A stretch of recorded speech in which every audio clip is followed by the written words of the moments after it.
Hello दोस्तों, क्या आपको पता है कि जो लोग अपने मन को कंट्रोल नहीं कर पाते हैं वो अपने लाइफ को अपने हाथ से गवा बैठते हैं। क्यों?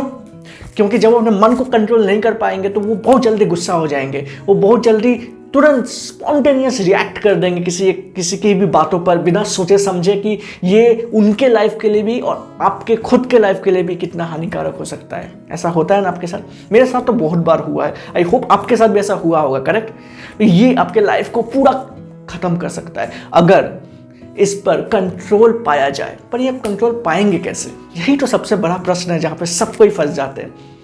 आप बहुत जगह सुने होंगे कि मन को कंट्रोल करने के ये सारे तरीके हैं, इसको फॉलो करने से मन शांत होगा। पर जब रियलिटी सामने आती है, जब सच्चाई सामने आती है, तब आदमी पीछे बैठ जाता है, फिर आदमी हार जाता है। जब गुस्सा कंट्रोल करने का समय आता है तब वो आदमी गुस्सा कंट्रोल नहीं कर पाता है और वो पूरा झाड़ देता है। फिर सोचता है एज ए गिल्ट फीलिंग कि अगर मैं वहाँ पर ऐसा नहीं किया होता तो शायद मैं अच्छा पर्सन बन सकता था, मैं अपने आप में एक सेल्फ डेवलपमेंट करवा सकता था। पर ऐसा नहीं हुआ ना, तो आप गिल्ट फीलिंग में बैठ जाओगे कि हाय मैं क्या कर दिया, मैं सबको बताता फिरता हूँ पर मैं ही खुद गुस्सा कर रहा हूँ, ये कैसे हो रहा है। तो इसके लिए मैं आपको एक छोटा सा कहानी सुनाना चाहता हूँ।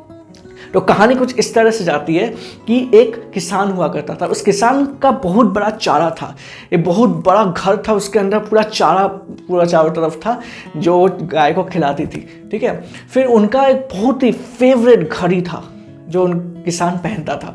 किसान को भी तो अच्छा लगता है ना अच्छी अच्छी घड़ी पहनने का।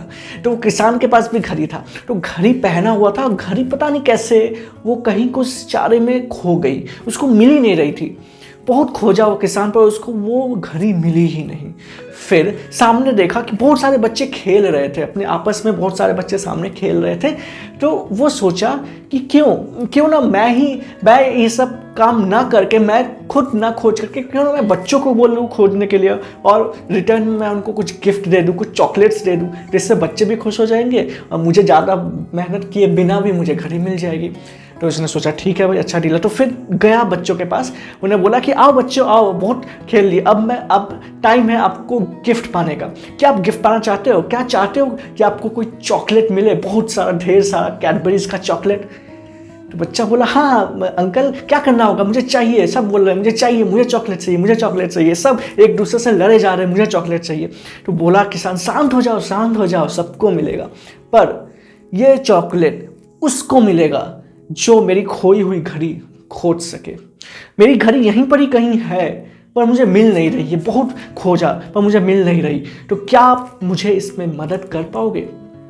जो खोज लिया उसको सबसे ज़्यादा चॉकलेट मिलेगा और जो नहीं खोज पाया उसको एक आध से ही थोड़ा बहुत टॉफ़ी मिलेगा, उसको कुछ ना कुछ तो मिलेगा, लेकिन इतना मतलब 1 या 2 टॉफ़ी मिलेगा, छोटा छोटा लॉलीपॉप टाइप का, उससे ज़्यादा कुछ नहीं मिलेगा। लेकिन जिसने वो घड़ी खोज दी उसको बड़ा बड़ा कैडबरी का चॉकलेट, बहुत बड़ा बड़ा क्रीम बिस्कुट, बहुत कुछ मिलेगा और भी बहुत सारा चीज़। तो खुश हो गए सब बच्चे, हाँ मुझे भी करना है, मुझे भी करना है। तो सब आ गए खोजने के लिए, सब चारे में खोज रहे हैं कहाँ घड़ी है, कहाँ घड़ी है, चारों तरफ पूरे घर में सब जगह खोज रहे हैं। पर उसमें से एक बच्चा आया, एक बच्चा आकर के किसान से बोला कि किसान अंकल, मुझे इस घड़ी को खोजना है और मैं अकेले खोज सकता हूँ, तो बट मेरी एक शर्त है, आपको ये शर्त माननी पड़ेगी, क्या आप राजी हैं? किसान बोला। किसान थोड़ी देर मन में सोचा कि शायद उसको लालच है बहुत ज़्यादा चॉकलेट खुद पाने का, अब वो नहीं चाहता वो छोटा सा बच्चा कि बाकी सबको भी मिले। तो इस चीज़ को सोच करके उसने बोला, उसको क्या लगा कि बच्चा किसी को भी मिले, इसको चॉकलेट मिले, उसको चॉकलेट मिले, क्या फ़र्क पड़ता है, मुझे मेरा घड़ी मिलना चाहिए। तो उसके लिए प्रीशियस घड़ी था, ठीक है। फिर उसने बोले ठीक है भाई, मैं तुमको अकेले छोड़ देता हूँ, चलो बच्चे लोग, हम और आप लोग सब बाहर वेट करते हैं, हम लोग फिर आएंगे खोजने के लिए। तो बच्चे को अकेले छोड़ दिया। जब बच्चे को अकेले छोड़ दिया फिर वो खुद खोजा। टोटल 10 से 12 मिनट लिया होगा, वो ज़्यादा टाइम नहीं लिया। बहुत टाइम से सब खोज रहे थे, किसी को नहीं मिल रही थी घड़ी, लेकिन वो एक बच्चा आराम से 10 मिनट में खुद निकल करके आया, बोला कि लीजिए किसान अंकल आपकी घड़ी, आपकी अमानत आप अपने पास रखिए। किसान शॉक में हो गया, ये कैसे पॉसिबल हुआ? हम लोग सब मिल करके नहीं खोज पा रहे थे, ये अकेला बच्चा तुरंत कैसे 10 मिनट के अंदर एक इतना अच्छा घड़ी चारे में से निकाल कर लेकर आ गया? बताओ बच्चा, मैं तो तुम्हें गिफ्ट दूंगा ही दूंगा, लेकिन और भी बहुत कुछ दूंगा अगर आप इसके पीछे का कारण बता सकते हो। बताओ बच्चा, क्यों, कैसे किए तुम? तो बच्चा बोला बहुत ही सिंपल था अंकल जी, जब वहाँ पे सब लोग थे तो वहाँ खोजना बहुत मुश्किल था। जब सबको मैंने बाहर निकाल दिया तब मैं आराम से बैठा। तो घड़ी में टिक टिक टिक टिक की आवाज़ होती है। जब आप सर्दी के टाइम पर देखे होंगे, सर्दी के टाइम पर जब पूरा सन्नाटा होता है तब घड़ी में टिक टिक टिक टिक टिक टिक टिक टिक आवाज़ आती है कि नहीं? तो वही आवाज़ सबसे ज़्यादा गूंजती है कानों में। तो वही टेक्निक उस बच्चे ने अप्लाई किया। बहुत दिमाग था उस बच्चे के पास। तो उस बच्चे ने क्या किया, चुपचाप बैठ गया एक जगह, बैठ करके आराम से ध्यान से मन को शांत करके सुन रहा था कहाँ है टिक टिक की आवाज़, कहाँ से आ रही है। तो उसको ध्यान से जब सुना तो उसको एक जगह मिली, चारे में से बिल्कुल कोने में, चारे के कोने में एक जगह से टिक टिक टिक टिक टिक टिक ऐसा आवाज़ आ रही थी। तो गया तुरंत दौड़ते हुए, देखा, उस आवाज़ को फॉलो करते हुए गया और उसको वो घड़ी मिल गई। तो घड़ी पा करके बहुत खुश हो गया कि वाह मुझे चॉकलेट्स मिलने वाले, चॉकलेट्स मिलने वाले। तो घड़ी को ले जा करके वो दे दिया किसान को और किसान उसे बहुत सारा चॉकलेट्स दिया। और सारे बच्चे चुपचाप मायूस होकर बैठे रहे। तो उन्होंने क्या किया, उन्होंने बोला कि मुझे इतने सारे चॉकलेट्स नहीं चाहिए, तुम भी लो। तो उसने बांट दिए सारे चॉकलेट्स, अपने दोस्तों में डिवाइड कर लिए। तो ये कहानी से हमें क्या सीखने को मिलता है कि हमें अपने मन को शांत रखना चाहिए। जब हम मन में चंचल हो ना बहुत, तो क्या होता है, आप तुरंत स्पॉन्टेनियस रिएक्ट करते हो जो आपके लिए, आपके सराउंडिंग के लिए सही नहीं होता है। तो कई बार लाइफ के प्रॉब्लम्स आप शांत बैठ करके भी सॉल्व कर सकते हो। आप ट्राई कीजिएगा। जब लाइफ में बहुत बड़े प्रॉब्लम में फंस जाओ या किसी बहुत बड़ी मुसीबत में फंस जाओ तो आराम से कोने में दरवाज़ा बंद करके शांत बैठ करके सोचिए कि क्या किया जा सकता है इस प्रॉब्लम का सॉल्यूशन निकालने के लिए। तो आपको रास्ते मिलने शुरू हो जाएंगे। कभी आपने देखा है कि बहुत ही दिमाग घूम रहा है लेकिन फिर भी आप सॉल्यूशन निकाल रहे हो, बहुत ही दिमाग में बहुत सारी चीज़ें चल रही हैं, बहुत सारे टेंशन है, एंग्जाइटी है, फिर भी आप सॉल्यूशन निकाल रहे हो? ऐसा पॉसिबल हुआ है? नहीं ना। तो सॉल्यूशन पाने के लिए बहुत बड़ी बड़ी डिस्कवरीज कब हुई है?